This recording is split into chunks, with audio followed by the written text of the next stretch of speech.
aconteceu a terceira onda ali a partir da década de 90, aí começa a entrar o feminismo negro, o feminismo liberal, o feminismo, que pra mim é tudo a mesma grande porcaria, porque eles bebem da mesma porcaria de fonte. E pra mim nunca parou, né? O movimento feminista desde a segunda onda foi contínuo, né? E aí hoje ele tá... onde ele tá desembocando hoje, né? Nas pautas de gênero, principalmente. De relativização do que é ser um homem, do que é ser uma mulher, e todas essas pautas transgênero, né, que a gente conhece. Essas pautas foram absorvidas pelo movimento feminista ou elas são criadas? A gente teve a Butler, né, a Judith Butler, teve a outra... Tiveram duas expoentes feministas que, influenciadas pela de Beauvoir, começaram a levantar a premissa de que... Né, a de Beauvoir vem e fala: a mulher não nasce mulher, ela torna-se mulher. Essas outras duas feministas americanas, marxistas, começam a falar que ninguém nasce homem ou mulher, né, que isso é uma consequência do patriarcado opressor. E aí elas começam a falar que o gênero é uma questão de escolha. Entendi. Né? Isso isso de 90. 90? Década de 80, 90, já. E aí... Em 60 já tem alguma coisa, viu? Mas assim, mais em 80 ou em 90? Olha, isso é uma boa pergunta, mas eu acho que 80. Final de 90, né? Tem aquele pânico e tal. E aqui, todo mundo com medo. E hoje em dia, então você deu todo esse contexto histórico, hoje em dia o feminismo está muito associado aos partidos, né? Também. Os partidos de esquerda tomaram para eles essas pautas, né? As pautas de proteção à mulher. Você fala alguma coisa, Não, só aqui que eu pesquisei, o primeiro caso de AIDS foi em 1978. Mas eu lembro. Mas em 80 mesmo. 80 assim, foi quando explodiu. Explodiu. Caramba, em 78? 78. Nossa. Mas eu tava na 8ª série quando eu comecei a falar isso. É isso mesmo, cara. Eu tinha 8 anos. Pô, caramba. É mesmo, final dos anos 70, começo dos anos 80, é verdade. E aí hoje o que elas fazem? Né? Elas... sempre aquela fumaça, né? Aquela cortina de fumaça maravilhosa que todo esquerdista sabe fazer. Então, elas se apropriam das pautas da defesa da mulher. Então, hoje você pergunta para uma mulher comum, né, na rua, você fala: você é feminista? Sou. Por quê? Porque eu sou contra o aborto e sou contra a violência doméstica. E eu quero igualdade. Linda, mas quem que é a favor... Você conhece alguém que é a favor do... Perdão, do aborto não. Eu sou a favor da... Eu sou contra o estupro e sou contra a violência doméstica. Tipo, quem que você conhece que é a favor do estupro? Você conhece? Porque assim, né? Claro inclusive, se você conhece, eu sugiro que você se afaste dessa pessoa. Os né? caras que são a favor, então, eles estão presos ou vão ser presos, provavelmente. Exatamente. Então, e aí quando você fala isso, elas falam... É uma falta de conhecimento, então. Total uma falta de conhecimento, porque é uma cortina de fumaça. Mas assim, existem...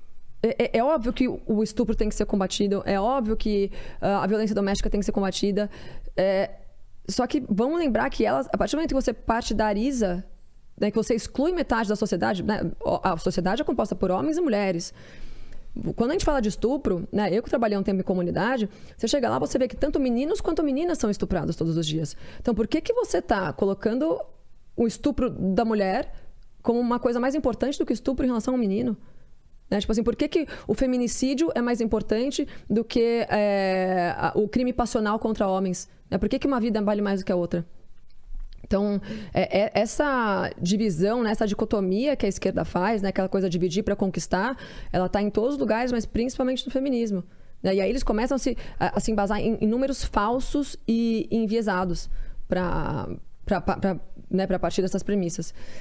Então, você olha lá, o meu primeiro grande cancelamento, não derrubamento, cancelamento, foi quando eu postei, há uns 4 anos, alguns números do próprio IPEA, né, do Atlas que eu nem confio nesses dados, tá? E quando eu falo isso, as pessoas, você não confia nesses dados, mas você está falando. Eu falei, não, eu estou usando dados nos quais vocês, esquerdistas, se baseiam. Então, já que é para usar os dados do IPEA, vamos usar todos os dados, não só os dados que interessam para vocês usarem. Que é o que a mídia faz. E aí, o que a mídia faz? Né? Então, a última vez que a gente teve esses dados expostos, isso foi em 2014, porque em 2014 foi a última vez que o IPEA expôs o número de homens vítimas de homicídio passional, de crime passional. E aí? Então, lá em 2014 você teve 60 mil homicídios. Tá. Né? E aí, desses 60 mil homicídios, 8 mil eram contra a mulher. Então, 8 mil mulheres morreram naquele dia vítimas de homicídio, enquanto 52 mil homens haviam morrido de homicídio. Mas o que a mídia faz? Ela coloca assim: 40% das mulheres que morrem por ano são vítimas de feminicídio. E você me desculpa, mas pra mim feminicídio nada mais é do que o crime passional. Tipo, eu me recuso a acreditar. Você conhece um homem que mataria... Tanto que tanto a Lei Maria da Penha quanto o feminicídio... Todas essas acusações são contra maridos, namorados, ex-namorados. Tem que ter uma ligação afetiva. O cara, se ele odeia tanto uma mulher, ele não vai se relacionar com uma mulher. Ele mata porque ele tá com ciúmes, porque a mulher traiu, porque sei lá o quê, entendeu? Ou um serial killer da vida, que é uma coisa rara, uma exceção. Mas... Sim, existem. Psicopatas também. Existem, claro, de todas as formas. Mas não é a regra. Né? A grande maioria ali é crime passional. Só que contra homem não tem nome, contra mulher tem um nome, que é feminicídio. Então, o que a mídia na época falava? Era assim, 40% das mulheres que morrem por ano são vítimas de feminicídio, e enquanto isso, apenas 8% dos homens vítimas de crime passional... Enquanto isso, apenas 8% dos homens que morrem por ano são vítimas de crime passional. Ou seja, são mortos por suas cônjuges. Entendi. Só que quando você vai fazer a conta, eu até tenho esse número aqui, porque eu postei isso na época. Então, assim, você tinha 54.870 homens, né, que morreram vítimas de homicídio naquele ano. Perdão, eram 6%, não era 8%. 6% vítimas de crime passional. Isso dá 3.292 homens. Tá. Quando você vai... E aí, enquanto isso, 4.757 mulheres haviam sido vítimas de homicídio naquele ano. Tá. 40% de 4.757 dá 1.902. Ou seja, segundo o IPEA, em 2014, 3.292 homens foram mortos por suas cônjuges, enquanto 1.902 mulheres haviam sido mortas por seus cônjuges. Agora, quando você coloca esses dados, as feministas ficam loucas. E elas não querem saber de números. Mentira. Elas não querem saber da verdade. Elas querem saber de números que corroborem com a militância delas, né? Com as narrativas delas. Então, elas ficam completamente surtadas. Aí você vê a doença que é esse movimento. Né? Ninguém quer compromisso com a verdade. Elas querem só a militância. Elas querem embasar todo o lifestyle libertino que elas querem viver. Porque, na verdade, para mim, no fundo é isso. Elas querem direitos iguais só na hora da libertinagem. Porque na hora de pagar a conta elas não querem, na hora de trabalhar a mesma carga horária que os homens elas não querem, na hora de ter os trabalhos mais árduos elas não querem. Eu não vejo feminista lutando por ter mais vagas de mulheres na profissão de pedreiro, de minerador. Eu vejo elas lutando por ter uma posição de CEO, entendeu? Eu vejo elas lutando por ter cargos altos legislativos. Então é muito cômodo, né? Muito fácil. Então não se trata de direitos iguais, né? Aquela história, elas querem o privilégio de ser mulher, né? O poder dos homens e as consequências as responsabilidades de nenhum deles. Porque na hora do vamos ver, tipo, não, mas aí eu sou mulher agora. Quando interessa, elas não querem direitos iguais. Você acha que elas querem ir pra guerra? Tem uma piada do Bill Burr que ele fala que não tem feminista no incêndio, né? Mulheres e crianças primeiro e tal. No Titanic, né? Imagina o Titanic, você acha? Aí ele falou, a feminista mais radical tá afundando o Titanic, ela vai fazer 2 tranças e falar, não, eu tô aqui primeiro, não sei o quê. Ele falou que se é igualdade pra tudo, então. Exatamente. Também na coisa boa e na coisa ruim. Elas vêm falar, não, mas aí elas mudam de discurso. Elas vão pivoteando, né? Qual que é elas vêm falando, não, a resposta pra isso? Elas falam assim, não, mas é questão de equidade, porque as mulheres já são desprivilegiadas pelo sistema patriarcal opressor, porque a gente já tem que parir, a gente já tem a menstruação, que é um horror todos os meses. Não, assim, na boa. Tipo, elas falam, a gente já é muito oprimida durante toda a nossa vida, então a gente tem que ter, sim, alguns privilégios. E, na verdade, é uma grande de uma retórica porcaria, né? E falaciosa, porque eu não vejo... Poxa, eu sou mulher, eu tenho 36 anos. Eu não lembro de eu ter sido desfavorecida em algum momento da minha vida por eu ser mulher. Muito pelo contrário, eu só me dei bem sendo mulher. Eu atuei em 4, 5 profissões diferentes, onde nunca houve essa disparidade salarial que elas falam. Inclusive, esse é um outro assunto que é uma grande de uma falácia. Ah, é? Como que é? Eu sempre ouvi isso também, que as mulheres ganham menos proporcionalmente do que o homem na mesma posição, no mesmo lugar. É verdade isso? Então, se fosse verdade, por que as empresas que visam o lucro, né, as empresas capitalistas, não contratam só mulheres? Se vai custar menos para elas, elas vão ter mais lucro. Não seria mais fácil?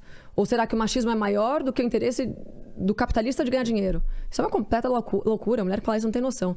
Mas mesmo assim, tem um economista americano chamado Thomas Sowell, E ele fez um estudo muito interessante que constatou que mulheres que optaram por não casar e não ter filhos na faixa ali dos 40 e poucos anos, comparadas a homens que nunca se casaram, né, ganham mais do que os homens que optaram pela mesma coisa. Eu vejo mulheres que são solteiras na cidade, elas são muito bem-sucedidas. Exato. Porque o que acontece? Vai chegando perto dos 30, os 30 e pouco, a mulher fala, opa, né, começa a bater o relógio biológico, ela fala, quero casar. E aí é natural que ela opte por criar, né, tá mais próxima dos filhos dela. Então, o que vai acontecer? Ela vai acabar escolhendo profissões que demandam mais esforço físico também, que tem menos esforço físico, que tem uma carga horária reduzida, ou que ela possa ser maleável. Exato, para ela poder estar perto dos filhos. E não estamos falando só ali dos 4, 6 meses de licença maternidade. Estamos falando de toda uma primeira infância da criança, que a mulher, intrinsecamente, né, biologicamente, por mais que as feministas relativizem isso, mas que é sim importante que a mãe esteja lá. Poxa, né? E então elas optam por largar os empregos e depois, claro, você passa 5, 6 anos longe do emprego, você vai voltar. É óbvio que você não vai estar no mesmo patamar que o homem que passou lá esse tempo todo trabalhando, né? Que foi adquirindo conhecimento, que foi fazendo curso, que foi... tem uma outra coisa, os homens têm mais propensão, eles têm mais facilidade para viajar, eles têm mais disponibilidade para tudo, né? Normalmente eles consideram fazer mais hora extra do que mulheres. Então tem todas essas questões... que justificam completamente mas são às vezes tabus, né? Por exemplo, eu não posso falar. Você não está no seu lugar de fala. Eu não tô no meu lugar de fala. Mas você sendo mulher, quando você fala isso, você já deve ter debatido com feministas. Tem uma resposta racional ou é sempre alguma coisa de que você é contra o movimento? Olha, nunca teve uma resposta racional. Não.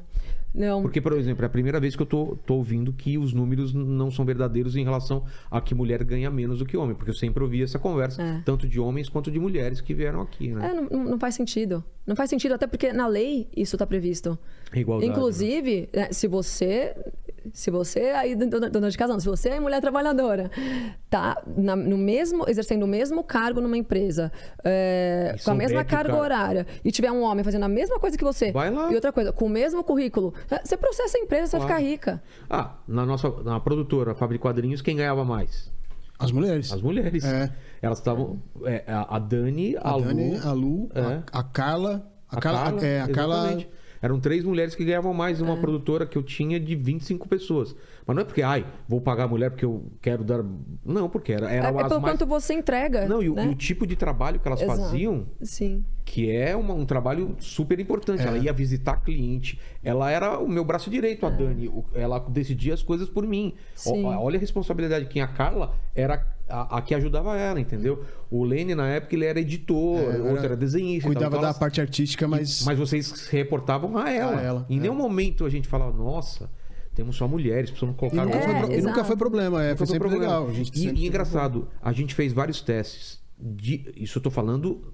Não é preconceito, é teste mesmo. De desenhistas e não dava certo. Por quê? Porque virava muita noite, não tinha final de semana. E homem, o cara fica aí, coloca um colchão e a mulher, ela não se sentia muito à vontade ou não aguentava a carga horária. Então, por outro lado, essas profissões que ganhavam mais e tinham uma carga horária mais de boa, elas conseguiam e eram melhores do que os homens na mesma posição. Sim, né? Exatamente. Porque a Dani também não tinha horário, mas ela conseguia fazer de casa, ligava de casa, falava com o cliente, resolvia o problema. E os caras na parte braçal mesmo, de ficar lá, era só homem. E a gente tentava colocar a mulher e não aguentava, não aguentava. Porque era uma rotina muito pesada.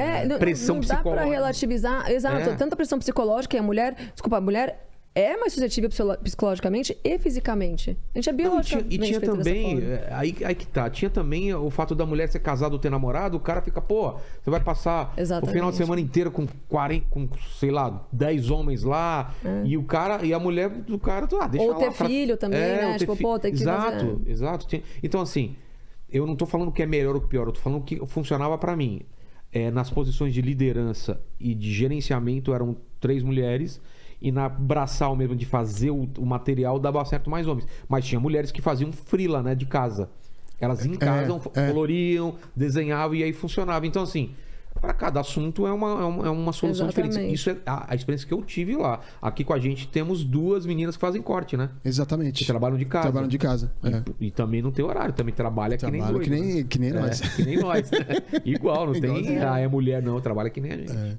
Então é muito... exato. Cada caso é um caso, né? É difícil Por você exemplo, generalizar. na medicina, médicos ganham mais do que mulheres. Porque normalmente os homens acabam escolhendo especialidades que demandam de mais força física, tipo o cardiologista. Tem muito mais homem cardiologista que tem que ficar lá operando 8 horas, né, fazendo cirurgia, do que a mulher que normalmente vai escolher a geriatria, vai escolher... Tem a escolha da mulher pediatria. Também, né? Por que não tem mais mulher fazendo tal coisa? Talvez porque elas não se Elas não interessam. queiram, exato. A gente tem que levantar um empoderamento mulher. Tem que ter mais mulher. Por que tem que ter se ela não Engenharia, por quer? exemplo, tem mais homem do que mulher, né? Sim. Normalmente. Sim. Assim Sei como lá. na moda tem mais mulher. Modelos Nutrição. ganham muito mais do que nutrição, mais Minha mulher. é modelo. E as modelos mulheres ganham muito mais do que modelos homens. No mesmo tipo Isso de... é incomparável. As maiores modelos, os maiores modelos. Quem ganha mais? As mulheres. Porque Nutrição é mais também dominado pelas mulheres, que minha mulher tá entrando nessa área agora. Exatamente. Exatamente. Porque também tem isso, né? Quando você fala... Aí sempre comparam a Marta e o Neymar. Pô, quanto de renda... Quanto gera de renda o Neymar, né? Você ganha quanto você gera. Se o futebol feminino gerasse o mesmo de grana, Exatamente. ela ia ganhar a mesma coisa ou mais. Da mesma forma, a Gisele ganha não sei quantas mil vezes mais do que o modelo mais bem pago. Por quê? As pessoas estão mais interessadas em ver a Gisele na Victoria's Secret do que o fulano de cuequinha, entendeu?